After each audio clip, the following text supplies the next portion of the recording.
Hi, I'm David Farron. I want to invite you to Turner Valley and Eau Claire Distillery. So please, come on in. We're standing in the tasting room at Eau Claire Distillery. This is a very amazing place from a historical perspective. They discovered oil in Turner Valley in 1914. It morphed into an area that was kind of the apex of Prohibition history.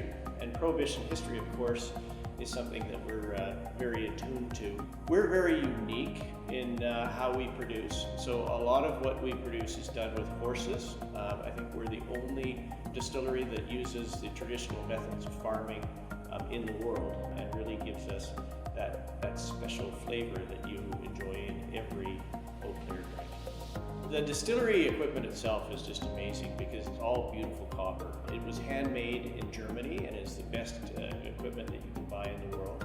We have two stills. One is named Gertrude and the other is Ethel. Those are historical names that would have been used as actresses when it was a movie theater those many years ago.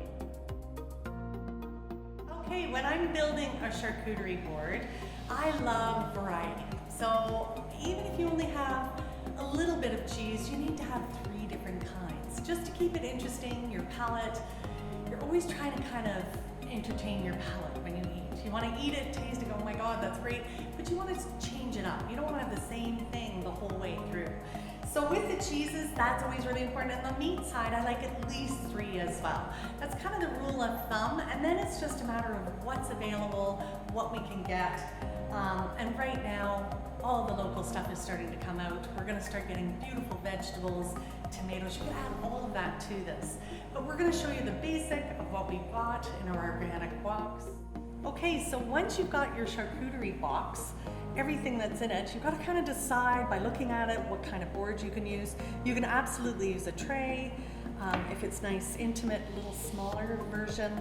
Of course, any kind of wooden board works. This is my favorite, the nice big board, which I thought would be fun to use for today. So you're starting with an open, just kind of an empty slate. And because we don't know how much food we have, we're gonna start with centering everything.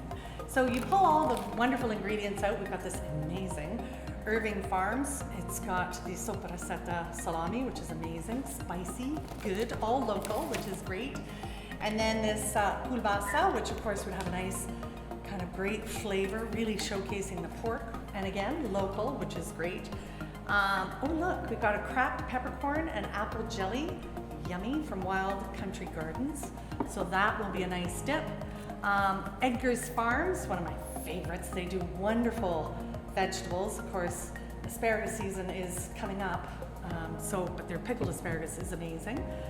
And here's some wonderful cheddar from Old School Cheesery, which is great. And you can just see what you've got. So you're kind of placing it going, I've got hot, I've got the meat. We've got this wonderful Rockridge goat cheese, which is great, which is kind of like, for me, I like it either with something tomatoey or something even sweet.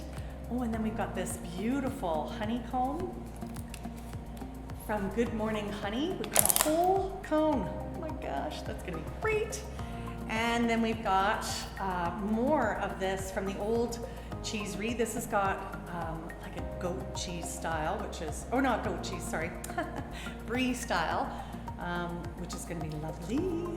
And then we've got the pork rillette, which is something I make. And the pork rillette, which people always get a little scared of, but it's beautiful. It's from A Farms. If you don't know A Farms, they have the Mangalitsa pigs, which are very unique, incredibly good, super high in flavor. It's an old Hungarian, I think, heritage pig. And then we have this one, which is the tomato gin jam, which I make, which I think is really fun.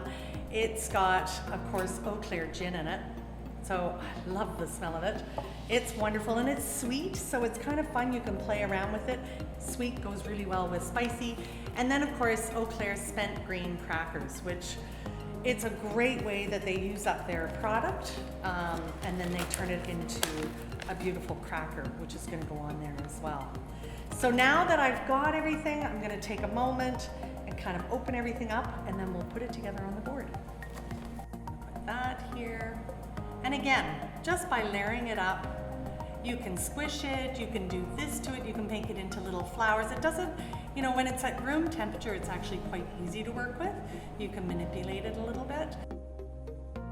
Okay, so at the end, when you're putting down different things, you want to have little spoons here, easy for the spread, or different kinds of tongs for the meat.